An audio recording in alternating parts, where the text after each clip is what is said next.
popular culture, there are many cases where people end up seeing their own history in a particular way. Popular culture can have an enormous impact on how people see their history. They can build up a lot of nostalgia over particular aspects of history, but they can also create nostalgia over things that never existed. A good example, for instance, is how in Korea, the drive-in cinema in their marketing often relied on a sense of nostalgia, even though drive-in cinema in Korea, however wonderful, has a very short history. And yet when you look at the kind of the advertisements, you'll see that they talk about how in the past people would drive up to a drive-in cinema. Don't you remember? No one can remember unless they grew up somewhere else. What is interesting then about the Little Angels and the Kim sisters is that they also have really shaped how people see the time, how they affected the experiences, not only of Koreans, but also the experiences of American servicemen in Korea. Again, with all these things, I think it is helpful to read more into the various aspects of the time. It's a fascinating and often dire, unfortunately, part of Korean history, but still a very important part too.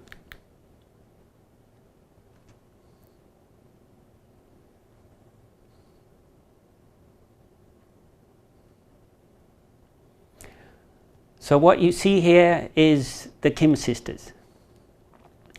And as you can see, they are dressed in something that looks perhaps Spanish, a style that is, at least to me, rather Spanish looking. And they were really fascinating. The Kim sisters tried to play more than 15 different instruments on stage, and they could, each of them, play all those instruments. So that was one of the ways in which they really stood out from many similar acts. And they could sing, that too. So they started off when they were really very young, and during the Korean War, in exchange for chocolate and some food, maybe $1 or perhaps even $2, and they were trained by their parents. Actually trained by their mum, because their dad eventually ended up on the wrong side of the border, and so he never was able to come home.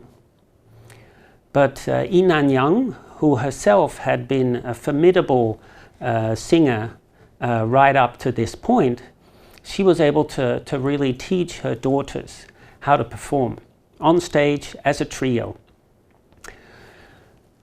And so the girls became quite popular with American servicemen. They were young at the time. I think they were probably around 14, 15 years old. But word went out, word went around, and eventually they came to be compared to the Korean Andrews sisters, or at least nicknamed as such.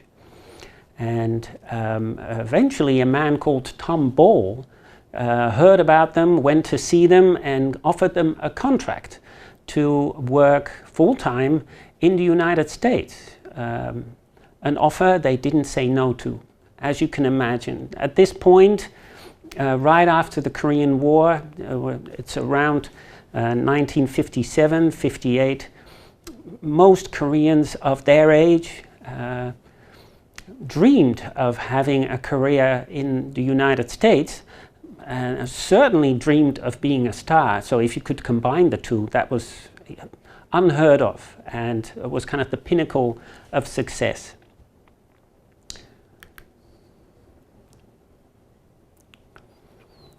And so just to reiterate, the reason the Kim sisters are very important is that they eventually came to be seen as the model migrant in Korea.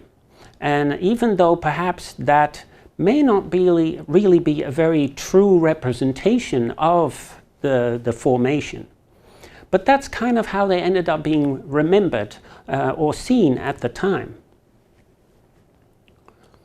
So you see that political events and experiences end up creating kind of an image that Koreans then kind of associate with their own past.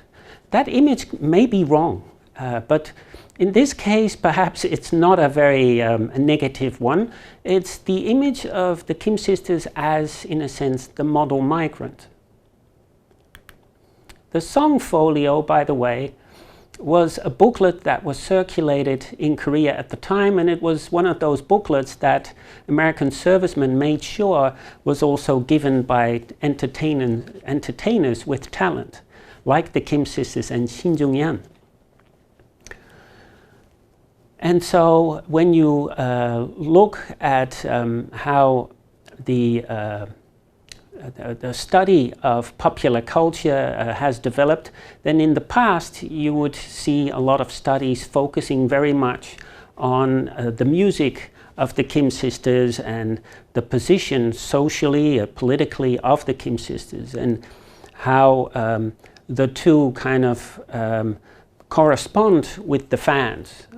But nowadays, when you look at the study of pop culture at the time, you see that kind of more complicated questions are being asked about whether those songs and whether those performers really do match the needs and aspirations of their fans, and whether the fans care. And if they don't care, even though there's a mismatch, why that may be. What are people getting out of the music? Even though the music may not actually be intended for them to be appreciated most, there can be a disjunct there.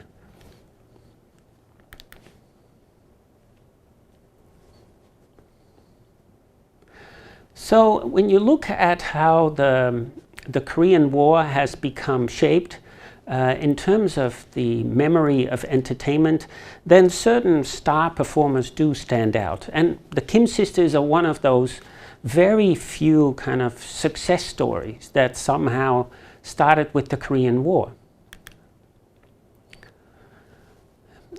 Initially, Eisenhower had tried to set up a so-called cultural presentations program, which entailed talented performers from the United States traveling around Europe, and then to showcase, in a sense, the talent they had and the kind of the creativity of their music. What ended up, kind of contrary to what they expected, working even better and made this cultural presentation program a true success was what happened off stage. So many of the people who were so talented that they were employed by the US government to perform around Europe had actually migrated to the United States not that long before. And so when they came off stage and started to interact with their audiences and their local hosts, the effect this had on how people saw the United States as a country of promise, a utopia, was even greater than just the performance on stage alone. So many Koreans dreamed, like the Kim sisters, of a start in the United States, and unfortunately most people could never really travel to the United States. Eventually you see that the administration in Korea bans even the travel for leisure purposes, overseas travel.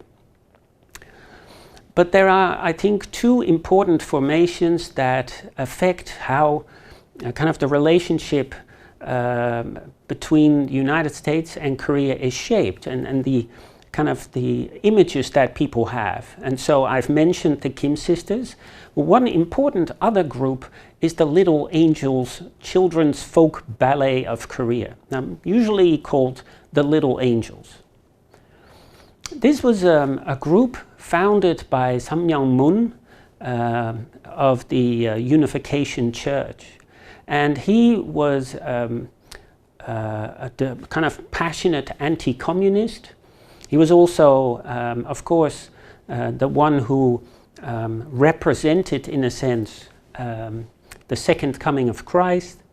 And so his church was very kind of supportive of portraying the United States, for example, as a haven, because it stood against communism.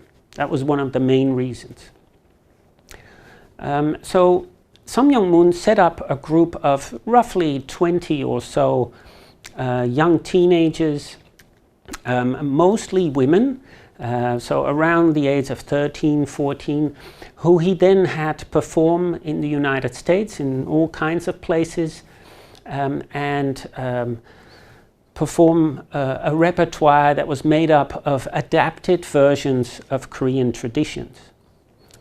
The group very quickly became popular, and many senior heads of state from different nations would meet the Little Angels.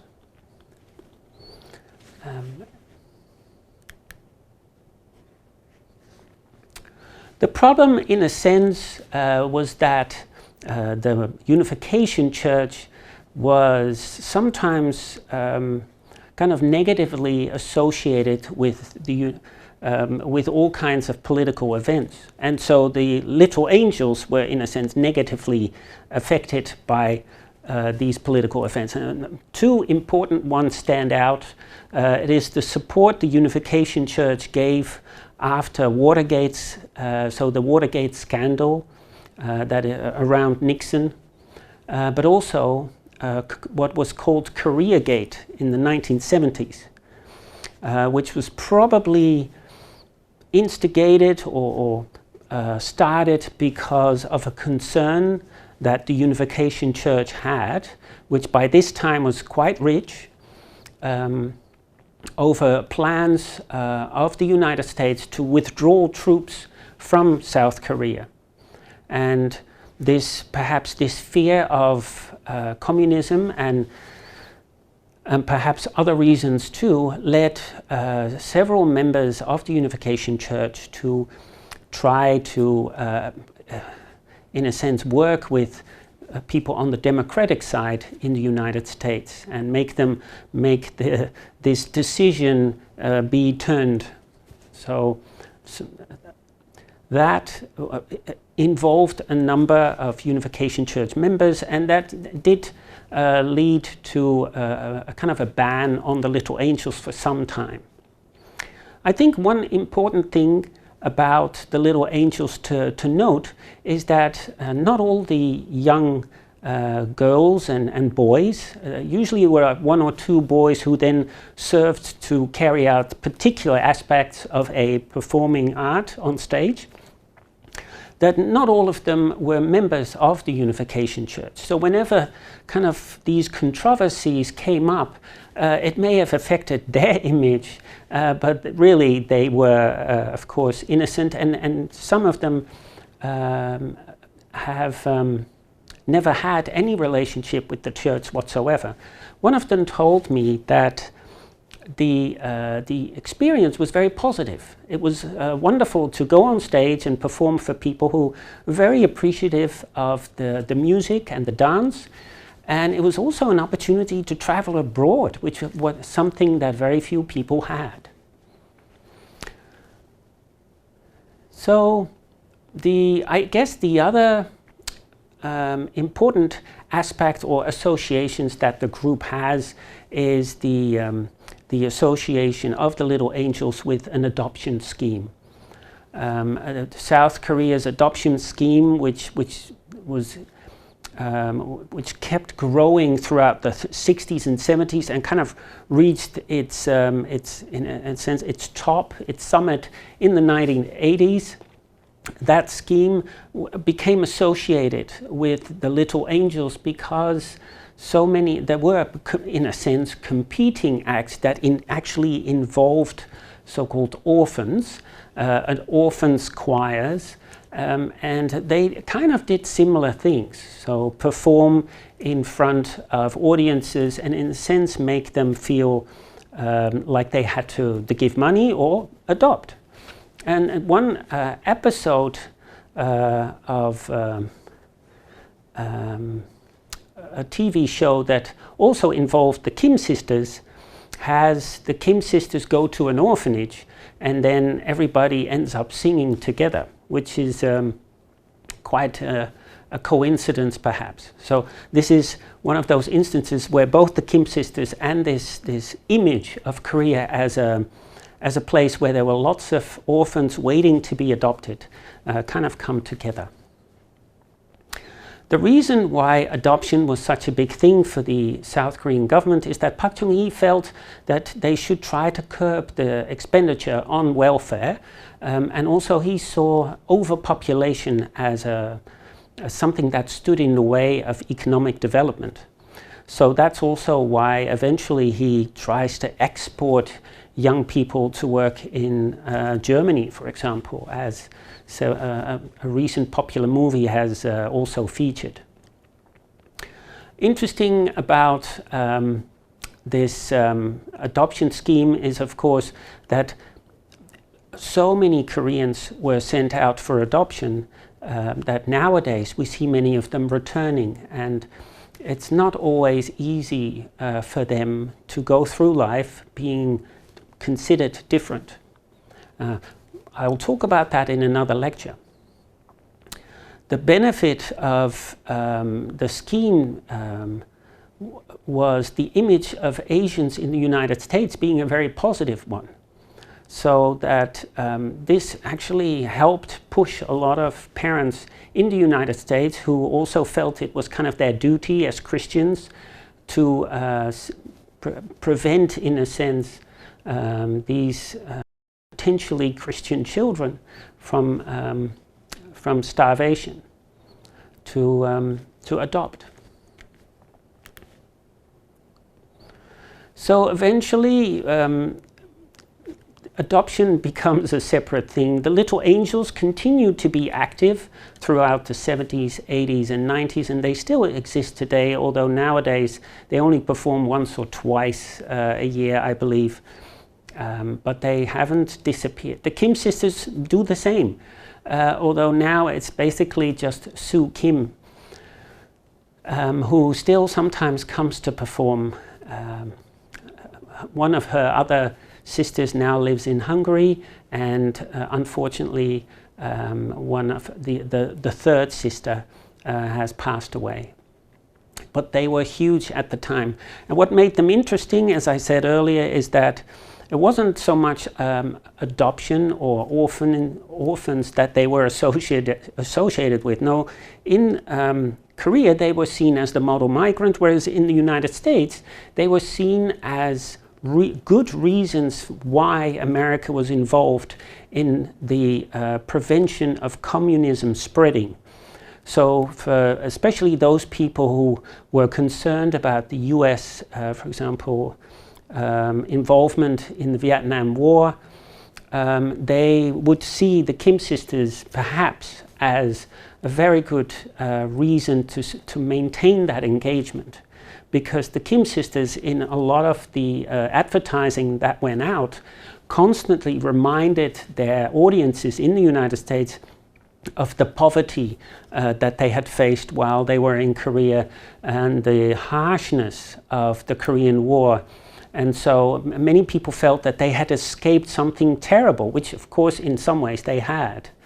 The fact that their father had ended up on the wrong side of the border wasn't mentioned in any of the kind of media reports, but they certainly stood as very good examples of escapees from the evils of communism.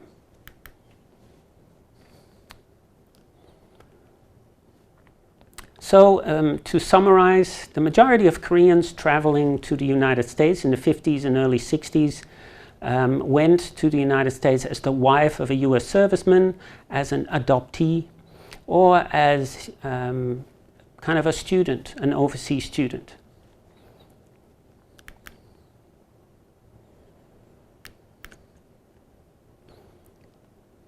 I'll just show you a few more images.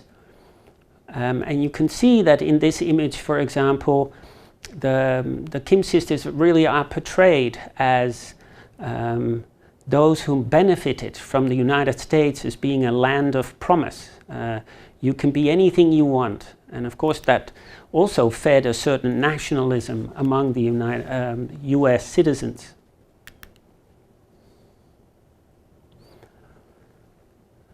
And so the fact that Suu Kim managed to persuade Ed Sullivan, who was one of the most popular primetime show hosts on US television, to help their brothers out to get visas, also emphasized again in Korea that idea that they managed to make it on their own. And in the United States, again, same thing.